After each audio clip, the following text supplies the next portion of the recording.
कर रहे थे। इससे पहले 3-4 वीडियोस मैं प्लेलिस्ट में ऐड कर चुका हूं और अब हम आगे बात करने वाले हैं अगले पार्ट में। इसमें हम लोग प्लेटो को, अरिस्टोटल को, एरिस्थोनीज को एंड पोलीबियस को, हिपार्कस को एंड देन पोसिडोनियस को, ठीक है। तो इसका प्रोनाउंसिएशन थोड़ा अपने अपने टंग के अकॉर्डिंग लोग करते हैं, तो may be slip of tongue हो तो माफ़ करिएगा, बिकॉज दीज आर द इनके नाम थोड़ा वैसे होते हैं और कुछ इनके इंस्ट्रूमेंट, कुछ इनकी बुक्स काफ़ी इंपॉर्टेंट है, वो हम लोग बात करने वाले हैं। तो प्लेटो का जब भी नाम आता है तो प्लेटो को वैसे इससे पहले हम लोग हेकेटियस एंड हेरोडोटस और जो भी ग्रीक स्कॉलर पहले के हुए हैं, होमर और उसके बाद में एनेक्सिमेंडर, थेल्स, ये सब देख चुके हैं। तो Plato is known for his work which is very famous and philosophy में तो इसको काफ़ी वाइडली पढ़ाया जाता है। उसका नाम है रिपब्लिक। तो इनकी किताब का नाम था द रिपब्लिक। काफ़ी इंपॉर्टेंट बुक्स है और इनका एक इम्पॉर्टेंट कोटेशन मैं आपको बता देता हूँ कि एक्चुअली आप प्लेटो के कोटेशन को कभी आप ऑनलाइन पढ़िएगा या कहीं बुक वगैरह में, तो काफ़ी इंटरेस्टिंग थे। इनके डेमोक्रेसी के बारे में क्या व्यूज़ थे, बट चूँकि हम लोग ज्योग्राफी देख रहे हैं तो उस पॉइंट ऑफ व्यू से देख रहे हैं कि इनका एक काफ़ी इंपॉर्टेंट कोटेशन है, he was a vice man who invented God. तो वो आदमी काफ़ी बुद्धिमान रहा होगा जिसने भगवान को बनाया।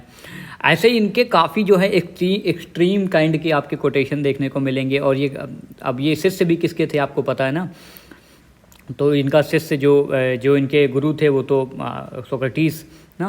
Barren land like skeletons of a sick man. तो इन्होंने कहा था जो बैरन लैंड होती ना, तो ये जो कि बैरन लैंड हमने इसलिए उठाया, या जो किताबों में आप पढ़ते हो माजी दुष्यंत सर की या और भी किताबों में, तो बैरन लैंड, अब जैसे बैरन लैंड दिखा तो कहा कि भाई ये ज्योग्राफी से रिलेटेड हो सकता है, ठीक है। अब जो हेल्थ साइंस वाले हैं तो वो प्लेटो ने कोई हेल्थ पे कोई बात कही है तो उसको उठा लेंगे। तो ज्योग्राफी वालों ने कहा कि अरे भाई प्लेटो ने बैरन लैंड को क्या कहा है कि ये सिक स्केलेटन की तरह है। जैसे एक सिक स्केलेटन होता है एक जो है बीमार आदमी का, वैसे एक बैरन लैंड होती है, यानी वो ज़मीन जिस पर कुछ नहीं होता है। And he is known for his deductive reasoning. अब देखो अरिस्टोटल आते हैं जो इनके शिष्य होते हैं, वो इंडक्टिव रीजनिंग के लिए जाने जाते हैं, लेकिन Plato is known for deductive reasoning. और प्लेटो को आइडिया ऑफ राउंड अर्थ पर विश्वास करते थे। अब इसको मैं इसलिए बता रहा हूँ क्योंकि जितने भी ज्योग्राफर हुए हैं उनके व्यूज़ काफ़ी मैटर करते हैं ना, कि उन्होंने अर्थ को ही स्पेरिकल कहा या उन्होंने अर्थ को क्या कहा कि फ्लैट है, उन्होंने अर्थ के बारे में उनका कैसा नज़रिया था, ये काफ़ी इंपॉर्टेंट। तो इनका नज़रिया था कि भाई अर्थ क्या है, राउंड इन शेप है। And then Aristotle is known for inductive reasoning. अब इंडक्टिव रीजनिंग क्या होती है, ये थोड़ा ज़्यादा साइंटिफिक होती है। अगर आप ये डिडक्टिव और इंडक्टिव रीजनिंग में पढ़ाया भी जाता है, खासकर जब आप आगे हम लोग देखेंगे अभी तो उसमें डिस्कस करेंगे। अरिस्टोटल का जो इम्पॉर्टेंट बुक है उसका नाम है मेटेरियोलॉजिका, ठीक है। और इन्होंने इसमें टाइडल मूवमेंट्स के बारे में बात की थी। वही टाइडल मूवमेंट्स है जिसको बाद में वेगनर ने काफ़ी यूज़ किया था ना। और अब चूंकि अरिस्टोटल का जो कॉन्सेप्ट है उसको आज के जो एशियन जोग्राफर्स हैं या जो भी फिलोसफर्स हैं या जो भी माइंड्स हैं वो अरिस्टोटल को कभी कभी रेशियल काइंड से देखते हैं ना।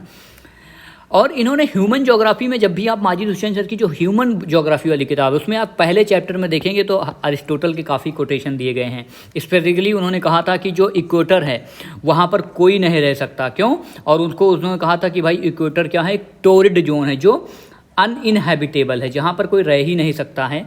तो उसके लिए भी अरिस्टोटल जाने जाते हैं। ही is known for the concept of habitability. इन्होंने कहा था कौन कहाँ पे रह सकता है, ठीक है। तो अरिस्टोटल का इंपॉर्टेंट बुक आप ये याद रखिएगा मेटेरियोलॉजिका है, ठीक है। तो इसको and he is known for inductive reasoning but Plato is for deductive reasoning.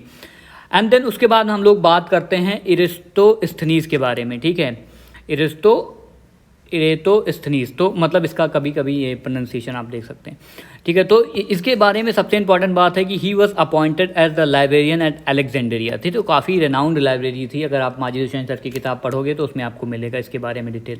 और इनको पहला साइंटिफिक ज्योग्राफर इसलिए कहा जाता है क्योंकि जो इरेटोस्थनीज थे इन्होंने अर्थ की जो सरकमफ्रेंस थी पहली बार बहुत ही एक्यूरेट 25,000 माइल्स तक कैलकुलेट किया, और जो अभी एक्चुअल है वो है 24,860 माइल।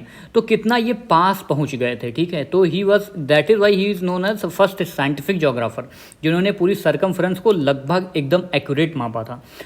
और इन्होंने अर्थ को इनका शेप जो था वही शेप इन्होंने माना जो अरिस्टोटल ने कहा था ना। और देन यही आइडिया ऑफ राउंड अर्थ के बाद में ये भी विश्वास करते थे।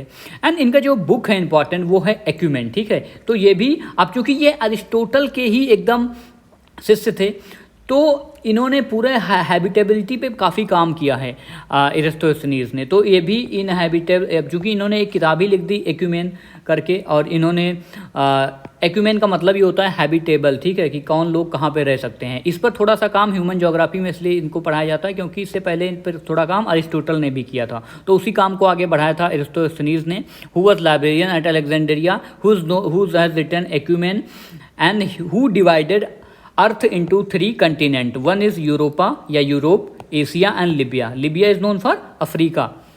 एंड देन पोलीबियस, पोलीबियस एक काफ़ी इंपॉर्टेंट जोग्राफर आते हैं, तो इनको बस ऐसे फिजिकल जोग्राफर के रूप में हम लोग पढ़ते हैं। और इनका काफ़ी एक इंपॉर्टेंट कंट्रीब्यूशन है कि इन्होंने इरोजन को, जो लैंड फॉर्म के इरोजन होते हैं उसको स्टडी किया था, और जो स्ट्रीम या ग्रेडेड चैनल ये सब पढ़ते हो, खास करके जो मॉर्फोलॉजी ऑफ रिवर्स होती है, वैली में कैसे ग्रेडेड बनती हैं, चैनल्स बनते हैं, तो उसकी स्टार्टिंग पोलीबियस ने कर दी थी।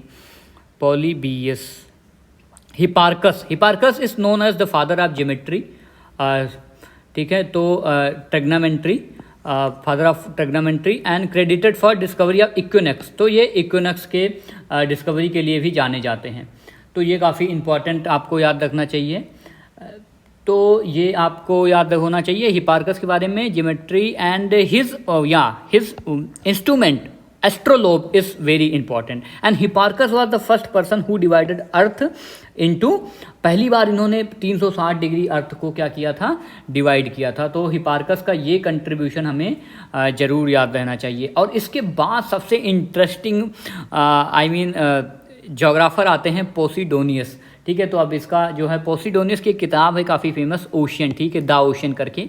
लेकिन ये जाने जाते हैं अपने कॉन्ट्रास्टिंग व्यूज़ के लिए। इन्होंने भाई एरिस्टोथेनीज को चैलेंज कर दिया, फिर से पूरी अर्थ की जो सरकमफ्रेंस माप डाला, जो काफ़ी ऐसे, मतलब बस पोसिडोनियस का एक इनकी किताब द ओशियन तो इम्पॉर्टेंट है, but he is known for his contradictory views. तो आप माजिद हुसैन सर की किताब पढ़ो अगर आपके पास है, तो उसमें आपको काफ़ी डिटेल में मिलेगा कि ये कैसे चैलेंज करते हैं और बार बार फेल हो जाते हैं। और इन्होंने अरिस्टोटल को भी चैलेंज किया था। तो दिस इज़ ऑल अबाउट, इसके बाद हम लोग MCQs वाली सीरीज़ तो करेंगे, वन लाइनर। इसके बाद हम लोग देखेंगे रोमन का जो कंट्रीब्यूशन है।